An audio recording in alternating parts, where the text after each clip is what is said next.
Hello दोस्तों, मेरे channel का नाम motivation journey by Ashok Aharbar Datia है और मेरे चैनल पर मैं आप सब लोगों का स्वागत करता हूं।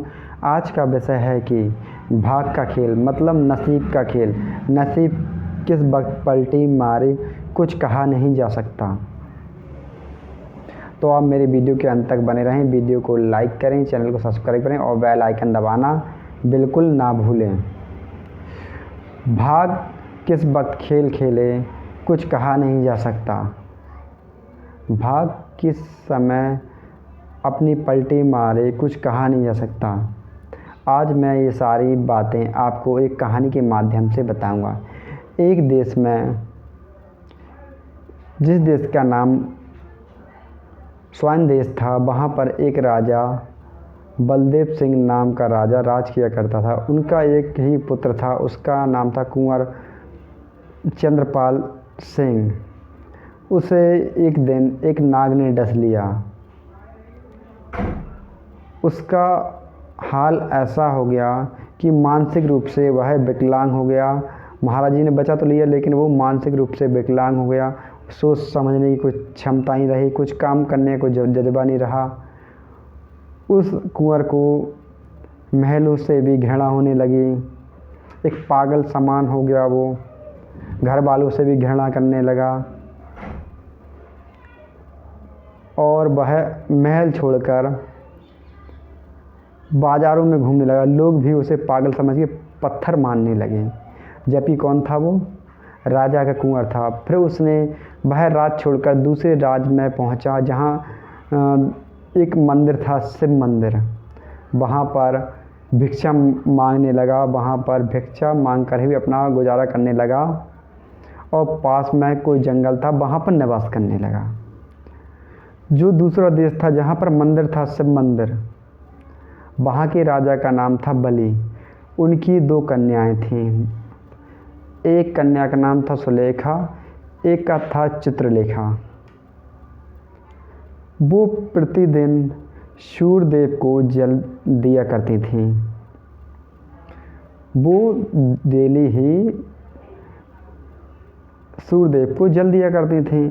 एक कन्या का डेली कहना था, हे सूर्यदेव, हे सूर्यदेव, आपकी कृपा से, आपकी अनुकंपा से हम अब अपने भाग्य से सब कुछ जो पा रहे हैं, खा रहे हैं, वो हमारा नसीब है।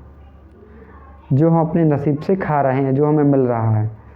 जबकि दूसरी कन्या थी, उसका केवल ये कहना था, सूर्यदेव को जल चढ़ाते हुए बोलते थे, महाराज जी की कृपा से हम ऐश आराम कर रहे हैं।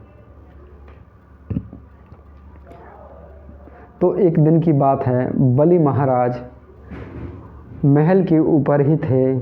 वहीं दोनों कन्याएं सूर्यदेव को जल चढ़ा रही थीं।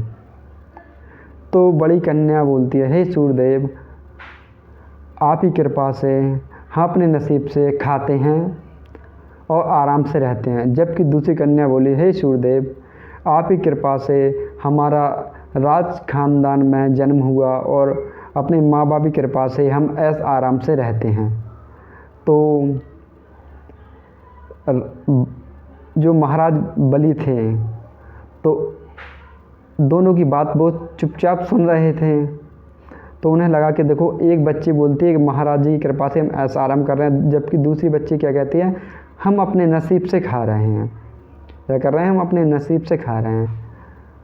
तो वहाँ तो कुछ नहीं कहा। जब वो नीचे आई कन्या, महल में नीचे अपने माँ के पास, महारानी के पास, तो वहाँ बोलते हैं कि देखो, एक बच्ची बोलती है कि महाराज जी की कृपा से हम ऐश आराम कर रहे हैं और दूसरी कन्या बोलती है हम भाग्य से खा रहे हैं।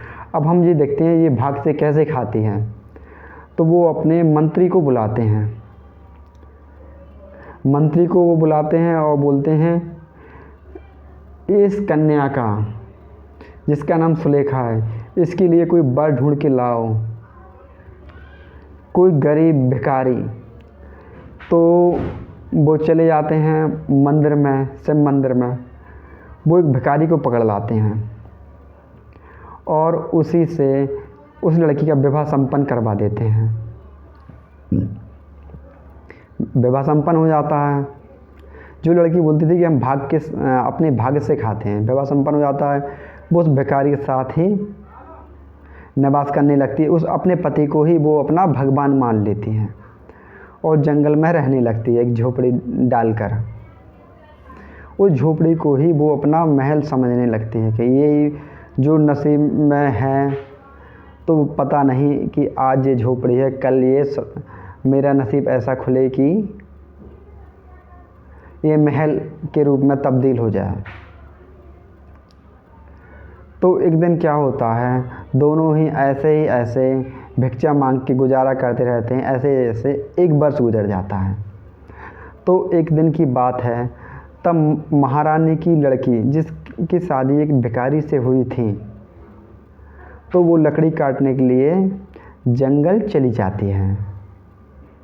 वहाँ से लौटती है तब वो झोपड़ी में, तो दो नाग उस भिखारी के पास बैठे रहते हैं, एक सर के पास, एक उसकी छाती पर। तो वो देख के चुपचाप वहीं रुक जाती है कि एक नाग तो बैठा है मेरे पति के सर के पास और दूसरा बैठा है छाती पर। और एक नाग और निकलता है बिल में से, तो बोलता है, अरे मूर्खों, इस कुंवर को क्यों परेशान कर रहे हो, क्यों परेशान कर रहे हो, इसने क्या बिगाड़ा है। एक नाग अपने मुंह से उस कुंवर को सांस देता है, दूसरा नाग छाती पर बैठा हुआ है।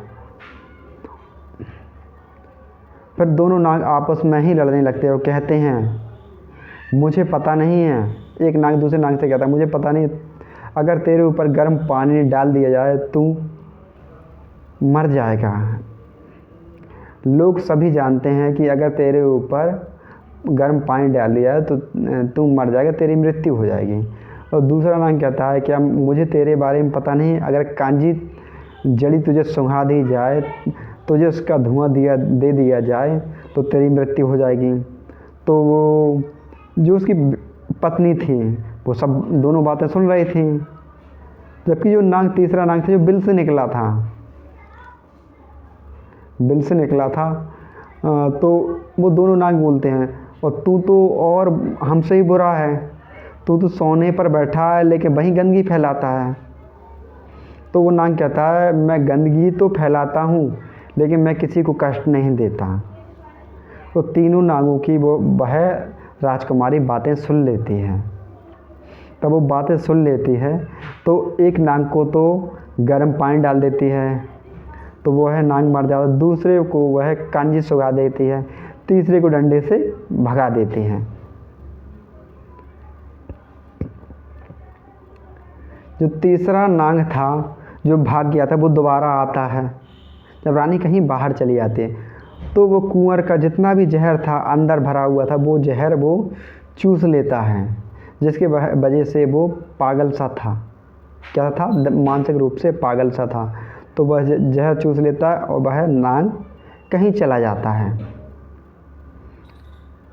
अब वो महारानी की पुत्री थी, जो राजकुमारी थी, फिर से आती है। फिर वो देखती है, ये मेरा पति तो ठीक हो गया है, मतलब सही से बात करने लगा है। फिर वो पूछती है कि स्वामी, आप कैसे ठीक हुए, क्या हुआ आपके साथ? तो बोलता है, मुझे पता नहीं है। फिर वह पत्नी अपने सब कुछ बताती है कि दो नाग आपके पास बैठे थे, एक चेहरे के पास बैठा था, एक छाती पर बैठा था, और एक और नाग था वो बिल से निकला था। सारी जानकारी जो उसने आंखों देखा था वो अपने कुंवर को बता देती है। जब भी उसका कुंवर तो ठीक हो जाता है, उसने वो भी बात सुनी थी कि वो सोने पर बैठा हुआ था तीसरा सांप। तो पति पत्नी मिलकर उस बिल को खोदते हैं, तो वहाँ सोने की मोहरें निकलती हैं, असरफी निकलती हैं। खोद कर वो सारा सोना निकाल लेते हैं और जहाँ वो झोपड़ी थी वहाँ वो महल खड़ा कर देते हैं। और वो राजकुमारी और जो भिखारी था, लेकिन वो भिखारी थोड़ी ना था, वो था किसका पुत्र था? बलदेव सिंह राय का पुत्र था, जो कि कुंवर था, किसी राज का कुंवर था। लेकिन लड़की के पिताजी ने शादी कैसे की थी कि ये तो भिखारी है, कैसे इसका नसीब बदलेगा, भिखारी समझ के शादी की थी। लेकिन उसे थोड़ी ना पता था कि मैं जिससे शादी कर रहा हूँ ये कुंवर है। लेकिन वो क्या निकलता है, कुंवर निकलता है। वो उसने महल खड़ा कर लिया और मतलब गरीबों को सोना चांदी बांटने लगा, गरीबों को मदद करने लगा। और आसपास के गांव के लोग भी, जहाँ जंगल में था, जंगल का मंगल हो गया, वहाँ पर लोग रहने लगे, निवास करने लगे। और जहाँ पर लड़की का घर बार था पहले, वहाँ के लोग भी यहाँ के रहने लगे, कुछ कुछ लोग। जब उस महाराज को पता चला, वाली महाराज को, तो वहाँ पता करने आया कि आखिर ये कौन रहने लगा यहाँ पर, कि यहाँ पर शहर बस गया। तब पता चला उसे कि मेरी बेटी है। और जो लड़का था वो कुंवर चंद्रपाल सिंह है, जो कि बलदेव सिंह के पुत्र हैं। तो ये कहते हैं कि नसीब किस वक्त बदल जाए कुछ कहा नहीं जा सकता।